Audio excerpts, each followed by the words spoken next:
واضرب لهم مثل الحياة الدنيا كماء أنزلناه من السماء فاختلط به نبات الأرض فأصبح هشيما تذروه الرياح وكان الله على كل شيء مقتدرا.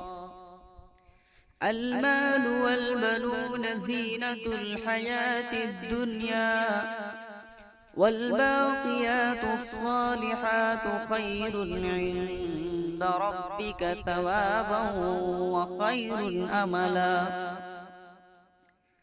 ويوم نسير الجبال وترى الأرض بارزة وحشرناهم فلم نغادر منهم أحدا وعرضوا على ربك صفا لقد جئتمونا كما خلقناكم أول مرة بل زعمتم أن لن نجعل لكم موعدا.